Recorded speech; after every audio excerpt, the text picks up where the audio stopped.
Alors que les Jeux Olympiques de Paris battent leur plein et que la France engrange les médailles, c'est un triplé d'un autre genre qui s'est joué à l'autre bout du monde dans le Karakoram.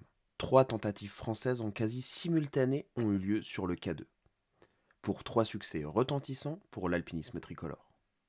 La machine Benjamin Védrine qui explose le record de vitesse en one push et en solo. Jean-Yves Fredriksen, dit Blutch, qui s'engage dans la voie des Basques, peu emprunté en style alpin et en solitaire. Et enfin, le duo Liv Sansoz et Zeb Roche, qui permet à Livre d'être seulement la troisième française au sommet du K2 sans oxygène. On revient sur ce triple exploit dans cet épisode des news.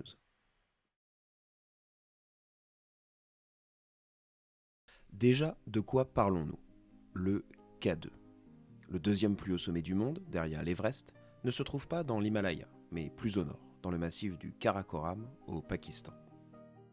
C'est le 8000 réputé le plus difficile, en raison de l'altitude et des conditions météo souvent très instables. C'est donc une ascension très risquée, même pour des alpinistes professionnels. Gravi par les Italiens Lacedelli et Compagnoni en 1954, nous fêtons d'ailleurs cette année les 70 ans de sa première ascension.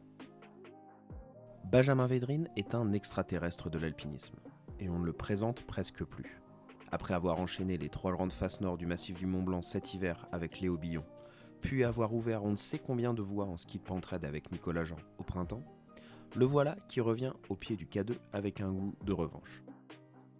Il y a 2 ans, quelques jours après avoir avalé d'une traite le Broad Peak en 7h28, il avait déjà tenté le record du K2, mais fut victime d'une terrible hypoxie au-dessus de 8000 mètres et s'effondra sur les pentes de la montagne avant d'être secouru. Cette année, il a donc repris la direction du Pakistan pour terminer le travail. Et quel travail! En 10h59 minutes et 59 secondes, il explose littéralement le précédent record, détenu depuis 1986 par le français Benoît Chamou, en 23 heures. Passé par la voie normale, évidemment sans oxygène et sans assistance, il accomplit un véritable rêve pour lui.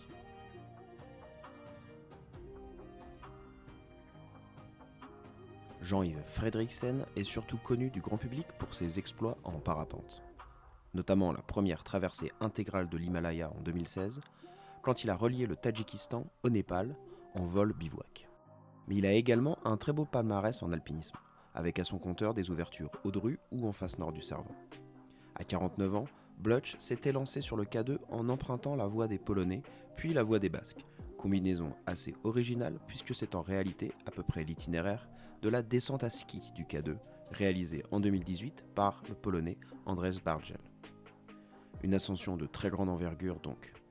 Déjà car les alpinistes arrivant au sommet d'un 8000 autrement que par la voie normale est un fait rare depuis quelques années. Seulement une poignée depuis 2017. Liv Sansoz, double championne du monde d'escalade en 1997 et 1999 et deuxième femme de l'histoire dans le 8C+, participait à sa première expédition sur un 8000. Bertrand Roche, dit Zeb, avait déjà posé ses crampons 2 fois au sommet de l'Everest. Il avait été d'ailleurs le plus jeune alpiniste sur le toit du monde en 1990, seulement âgé de 17 ans.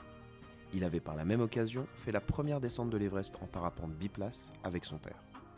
Le couple est parvenu au sommet le 28 juillet après 2 jours sur la montagne, sans oxygène artificiel. Liv devient donc la 3e française au sommet du K2 sans oxygène, près de 32 ans après Chantal Mauduit. Il semblerait également que les 4 Français se soient retrouvés au sommet presque en même temps. Une très belle vitrine pour l'alpinisme tricolore et un beau succès collectif, offert par une fenêtre météo presque miraculeuse après 1 mois et demi d'attente. Voilà, pas mal, non? C'est français.